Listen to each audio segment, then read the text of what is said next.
ଦେଖନ୍ତୁ ଗତକାଲି ଜଷ୍ଟିସ୍ ରଥ ଯେଭଳି ଭାବରେ କହିଲେ ଭିତର ରତ୍ନଭଣ୍ଡାର ଆହୁରି ତନଖି କରିବାର ଆବଶ୍ୟକତା ପଡ଼ିଛି ଏବଂ କାହିଁକିନା ଲୋକଙ୍କର ଗୋଟେ ଆସ୍ଥା ବିଶ୍ୱାସ ରହିଛି ଯେ ଗୁପ୍ତ ସୁଡ଼ଙ୍ଗ ଥାଇପାରେ ଗୁପ୍ତ ଧନ ମଧ୍ୟ ଥାଇପାରେ ଯାହାକୁ ନେଇକି ଏଏସ୍ଆଇକି ମଧ୍ୟ କୁହାଯିବ ଯେ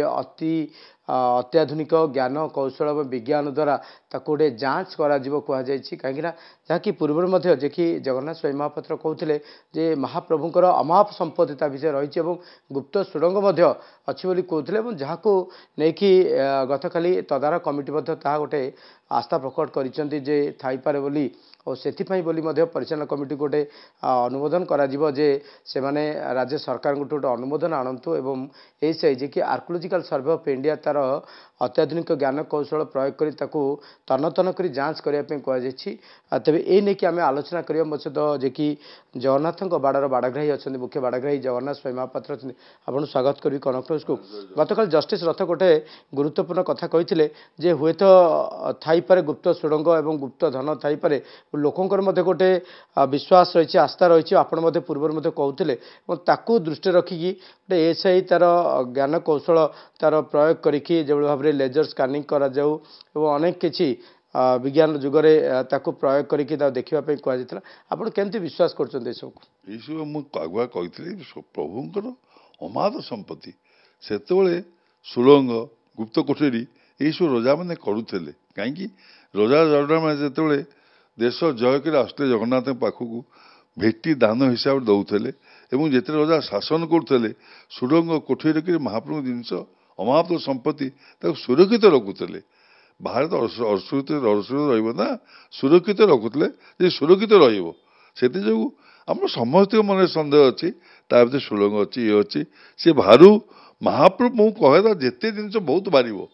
ମହାପ୍ରଭୁ ସେଟାକୁ ୟୁଜ୍ କରନ୍ତୁ ଜଗନ୍ନାଥ ଯଦି ସେଟା ଧାରଣ ନ କଲେ ତାଙ୍କ ମାଲିକ ସିଏ ଆମର ସବୁ ସିଏ ଜଗନ୍ନାଥ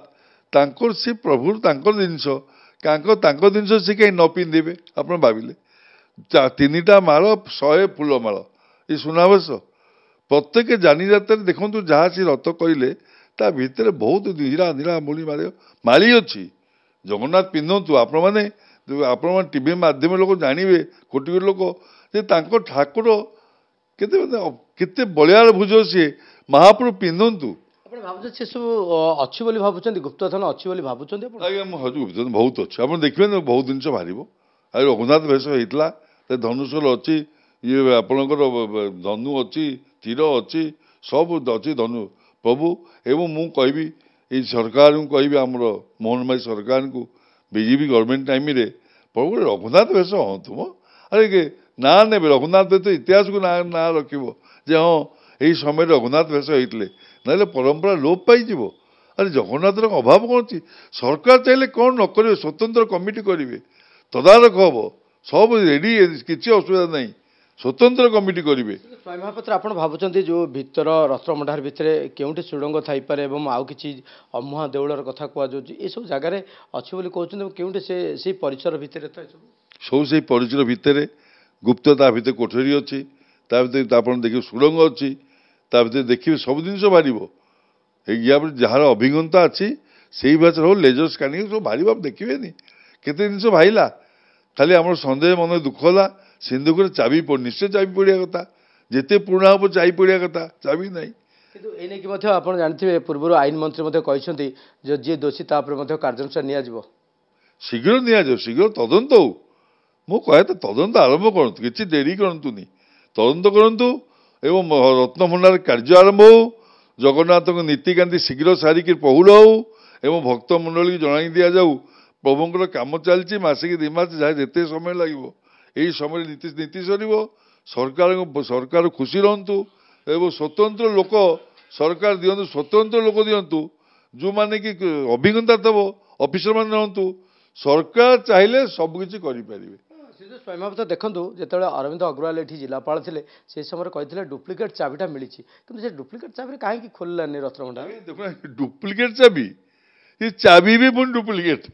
ଆଉ ଖୋଲିବ କୋଉଟା ଚାବି ଆଣି ସମୁଦ୍ରରେ ପକେଇଲେ ଆପଣ ଜାଣିପାରନ୍ତି ଏଇଟା ମିଛ କଥା ନୁହଁ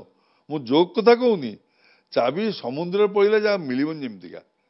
ସେଇଥି ଯୋଗୁଁ ମୁଁ କହୁଛି ଆପଣ ଗୋଟେ ତଦନ୍ତ କରାଯାଉ କହୁଛନ୍ତି ଚୋରି ହେଇଥିବ ସିଧାସଳଖ କହୁଛନ୍ତି। ମୁଁ ସେଇଟା ବି ନ କହିପାରିଲେ ବି ଜାଣୁଛି କିଛି ଅସୁବିଧା ହେଇଛି, ତାହେଲେ କିଛି ଗୋଟେ ଅଘଟଣ ଘଟୁଛି ନା। ଚାବି ପାଇଁ ଡାଇରେକ୍ଟ କହିଥାନ୍ତେ, ସେ ଆମ ଅରବିନ୍ଦକୁ କହିଥାନ୍ତେ ନା ଆଜ୍ଞା ଚାବିଟା ମିଳୁନି, କୁହାଯିବ ଡୁପ୍ଲିକେଟ୍ ମିଳିଲା, ଇଏ ମିଳିଲା, ସେ ମିଳିଲା, ବାଜେ ଜିନିଷ ନୁହଁ, ଦୁଃଖଦାୟକ ଘଟଣା, ଲଜ୍ଜାଜନକ ଘଟଣା। ଅଫିସର ଏମିତି କହିବା ଲଜ୍ଜିତ ଘଟଣା। ଆପଣ ନିଜେ ଭାବନ୍ତୁ, ମୁଁ କହୁଛି ଇଏ ଆକ୍ରୋଶମୂଳକ ଭାବେ କହୁନି, ଆପଣ ନିଜେ ଭାବୁନାହାନ୍ତି, ଏଇଟା ଲଜ୍ଜାଜନକ ଘଟଣା ନୁହଁ। ତମ ପାଖରେ ରହିଲା ଜଗନ୍ନାଥ ମନ୍ଦିର ପୁଣି ଚାବି, ଏଇଟା କୋଉ କଥା? ଏଇଟା କେତେ ଖରାପ କଥା ଆପଣ କହୁନାହାନ୍ତି। ସାଂଘାତିକ କଥା ଆପଣ କହୁଛନ୍ତି। ସାଂଘାତିକ କଥା ମୁଁ କହୁଛ, ବହୁତ ଖରାପ କଥା, ଲଜ୍ଜାଜନକ, ବହୁତ ଖରାପ କଥା। ଏଇଟା ଇମିଡିଏଟଲି ତଦନ୍ତ ହବା କଥା, ଇମିଡିଏଟଲି ତଦନ୍ତ। କାହିଁକି ତମେ ମିଛ କହିଲ, ଚାବି ଗଲା କୁଆଡେ, କଣ ଗଲା କୁଆଡେ, ତଦନ୍ତ ଅପରାଧିକ ମାମଲା ମଧ୍ୟ ହବା କଥା। କିଏ ତ କେସ୍ ହବ, ଦେଖିବେ ଆପଣ,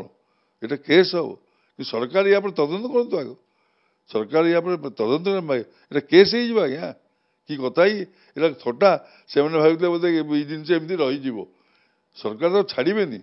ମୁଁ ମୋହନ ମାଝୀଙ୍କୁ କହିବି ଛାଡ଼ିବେନି, ମୁଁ ବ୍ୟକ୍ତିଗତ ସିଏମ୍ ସାଙ୍ଗେ କଥା ହେବି, ତାକୁ ଛାଡ଼ିବା ଉଚିତ ନୁହଁ। ତଦନ୍ତ କରନ୍ତୁ, ନା କାଲି ପୁଣି ଏମିତି ଆହୁରି ଘଟିବ, କାଲି ବି ଆହୁରି ଘଟିପାରିବ, ଅସମ୍ଭବ ନୁହଁ କିଛି। ତ ନିଶ୍ଚିତ ଭାବେ ଆମେ ଆଲୋଚନା କରିଥିଲେ ଏଥିରେ ଜଗନ୍ନାଥ ସ୍ୱାଇଁ ମହାପାତ୍ର, ଯାହାକି ରଥଭଣ୍ଡାରରେ ଆହୁରି ସୁଡ଼ଙ୍ଗ ଅଛି, ମହାପ୍ରଭୁଙ୍କର ଅମାପ ଧନ ସମ୍ପତ୍ତି ଅଛି, ତାକୁ ଯେଭଳି ଭାବରେ ଜଷ୍ଟିସ୍ ରଥ କହୁଥିଲେ ତଦାରଖ କମିଟି ଯାହା ଚିନ୍ତା କରିଛନ୍ତି, ସେ ଗୋଟେ ସ୍ୱାଗତଯୋଗ୍ୟ ପଦକ୍ଷେପ ବୋଲି କୁହାଯାଉଛି। ତେବେ ଦେଖାଯାଉ ଏହିସାଇ କେବେ ତାର କାର୍ଯ୍ୟ ଆରମ୍ଭ କରୁଛି। ଅନ୍ୟପଟେ ତ ରତ୍ନଭଣ୍ଡାର ମରାମତି, ଗଣତି ମଣତି ଏସବୁ ଉପରେ ସମସ୍ତଙ୍କ ନଜର ରହିବ। ଅନ୍ୟପଟେ ଯିଏ ଦୋଷୀ, ପୂର୍ବରୁ ଡୁପ୍ଲିକେଟ୍ ଚାବିର କଥା କୁହାଯାଉଥିଲା, ଚାବି ପରବର୍ତ୍ତୀ ସମୟରେ ସେ ଡୁପ୍ଲିକେଟ୍ ଚାବି ଖୋଲିଲା ନାହିଁ, ଯାହାକୁ ନେଇ ଭଙ୍ଗାଗଲା ଏବଂ ଆଇନ ମନ୍ତ୍ରୀ ମଧ୍ୟ କହିଲେ ଯେ ଦୋଷୀ ତା ଉପରେ ଦୃଢ଼ କାର୍ଯ୍ୟାନୁଷ୍ଠାନ ନିଆଯିବ। ଏ ତମାମ ପ୍ରସଙ୍ଗ ଦେଖିବା ତାହେଲେ ନିହାତି ପକ୍ଷେ କେଉଁଠି ନା କେଉଁଠି ଗୋଟେ ଜଗନ୍ନାଥ ପ୍ରେମୀଙ୍କ ମନରେ ଏବେ ମଧ୍ୟ ଉଙ୍କି ମାରୁଛି ମହାପ୍ରଭୁଙ୍କ ଭିତର ରତ୍ନଭଣ୍ଡାରରେ ଆହୁରି କ'ଣ କ'ଣ ରହିଛି ତାକୁ ମଧ୍ୟ ଜାଣିବା ପାଇଁ। ଓ ଅନ୍ୟପଟେ ଯିଏ ଦୋଷୀ ରହିଛି ତାପରେ କେବେ ଦୃଢ଼ କାର୍ଯ୍ୟାନୁଷ୍ଠାନ ନିଆଯାଉଛି, ତା ବିରୋଧରେ କେବେ ମାମଲା ରୁଜୁ କରାଯାଉଛି, ତାକୁ ନେଇ ଏବେ ସମସ୍ତଙ୍କର ନଜର।